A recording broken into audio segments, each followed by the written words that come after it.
Damn, damn, damn. Listen, I'm not gonna lie to y'all.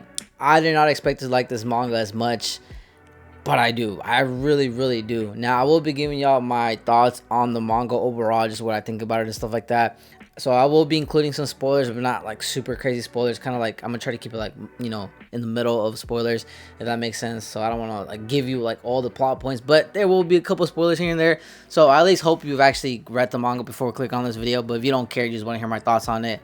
Listen, is it worth the read? Absolutely. I think I'm not gonna lie. Some people might say it's better than like the original series. To each his own, right? But it's definitely really good when it comes to story wise.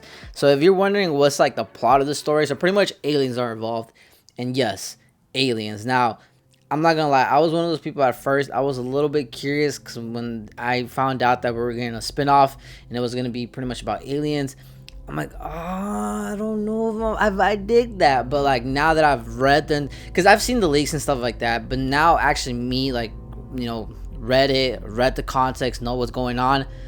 I'm like, fuck, like it's kind of hard to root for, just our guy, which our sorcerers, what I'm saying, like the humans, because the aliens, they're not bad people, they're good people. So like I said, if you're pretty much wondering what the plot is, pretty much aliens are coming to Earth because they are pretty much wanting a home, and they're trying to see if they can coexist with the humans, and that's pretty much kind of like where the story is really like the main focus point and stuff like that. And I say the main focus point because if you read the story, there's someone who popped up in the manga, but like I said, they only popped up for one panel and that was it. So who knows in the future if he might be a big threat or not, who knows. But as of right now, pretty much the main plot point of the story is pretty much the Sumerians and the humans. Can we coexist and stuff like that? And like I said, that's really for me what carries the story, and not just that, the characters. So if you're wondering who our MCs are in the story, Yuka, and I believe his name is Saguri, his older brother. Now these are the grandkids of Maki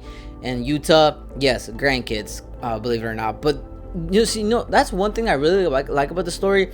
You're introduced to decent amount of characters, but the main characters you're introduced to, you actually for the short amount of time you're actually invested in them, because they all have like their each own personality. But it's not like they come across as edgy or anything like that. Like you understand how they grew up, what's their purpose and stuff like that. And I really feel bad for Yuka, but obviously I don't want to go into why I feel bad for her, but just know you'll feel for her. Another thing that I really like about this aspect, like I said, is the aliens, which in this story they call Sumerians.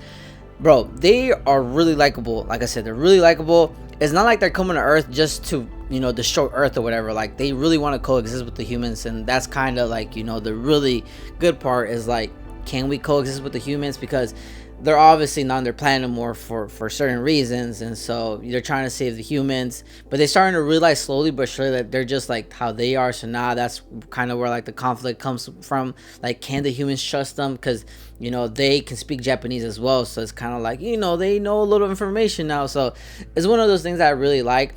But like I said, for me personally, I like how Gege really took the time to really make us, like, it's kind of hard to root for just our human, like our side, what I'm saying, because you understand where both sides are coming from. Like obviously this is our home, we're Earth and stuff like that, we're trying to protect it because what the older generation did. But one thing too to notice when you read the story is that there's really no strong source. Like this generation that we're in right now is really weak compared to like the ones we had in the main series and stuff like that.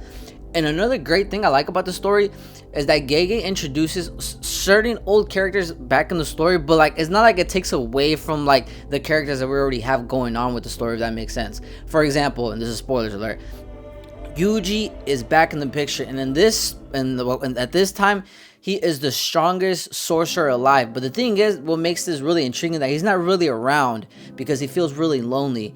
And obviously becoming the strongest is a good thing, but comes with a lot of burden. And also we get to find out that he's immortal. So it's like, imagine being immortal and all your friends are pretty much dying off slowly but surely, and you're the only one still alive, yet people still want to depend on you. Like that can be a really sad thing, because people only view you as like a weapon, as like a tool, what I'm saying, not really how you really feel and stuff like that. So in that aspect I really like, because I feel like it's adding more layers to Yuji's character. and it's just even more sadness, bro, like I said, because like, you know, it's really fucking sad if you really think about it. But like I said, I don't want to spend too much time on that plot point, but you know, it's one of those things like it really makes the story a lot more intriguing, because because from what I've heard and stuff like that, this story is not going to be that long either. I think it's only going to be 3 volumes, and at the time of this recording there's only 20 chapters out, I believe. And like I said, it's supposed to end like in the next couple of chapters, so we'll see how everything plays out, how everything wraps up. But for what we've gotten so far, it's really good, like I said, in my personal opinion, because you're invested in the characters, you're invested in the plot, the art is really good. And I feel like a lot of people underestimate Gege's writing, because I know like when he did the main series, you know, it was a little bit rushed and stuff like that. A lot of people weren't happy with certain executions and stuff like that. For example, Nobara coming back in the picture at the very end, like she just came out of nowhere.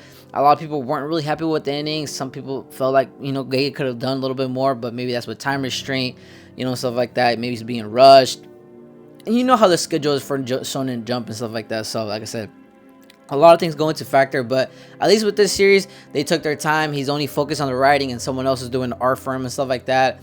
And like I said, I am really loving this. Like I said, I did not expect to like it this much, but I really do. Some of my favorite characters, Yuka, well, obviously Yuka, Tsuguri, Maru, his brother Cross, and a character, Deborah, man, that man is a tank. But not just that, it's not like he's like mean or anything like that. I mean, he can be when he wants to be, but he's actually like a gentle dude. But you know, he is the strongest from the Sumerian side, and he's such a cool dude. Like I said, I really like his character. Like I said, when you read the story, you understand from both sides, both perspective and stuff like that. You understand why it's gotten to this point, what they're doing and stuff like that. And you can't really go wrong with either side, because they both make good valid points and stuff like that. So at the end of the day, we're still trying to wonder whether or not can we coexist and stuff like that. So like I said, that's the really compelling thing about this story, with the side characters and some of the older cast that you see pop up every now and then in this story. So like yeah, really good stuff. Like I said, I don't want to add too much, just kind of want to give my overall thoughts and stuff like that,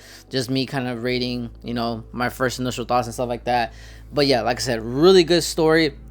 I suggest highly check reading it. If you like the main series and you've been wondering whether or not it's worth reading, trust me when I say this, the hype is there. But not just that, the story's delivering so far. With only a couple chapters left, I want you to hop on it, because I know you've seen the leaks, I know you've seen Maharaga, I know you've seen it. So like I said, it's best to hop on it right now and enjoy the ride while it lasts, because I don't know if it does really good, maybe we'll get like a little bit more. Who knows how everything plays out, like I said. But just from what we got so far, it's really enjoyable. I definitely like it, but y'all can let me know what y'all think. Like I said, definitely wanted to show some love to this manga, because I'm loving it. So yeah, the next manga I will definitely check out and make a video about is Kurogabachi, because I really want to hop on that as well. And then if you have any other suggestions that you want me to check out and make a video on, y'all can let me know. But like I said, just wanted to give y'all my thoughts on JJK Modulo, because it's really good. I feel like y'all should read it. And yeah.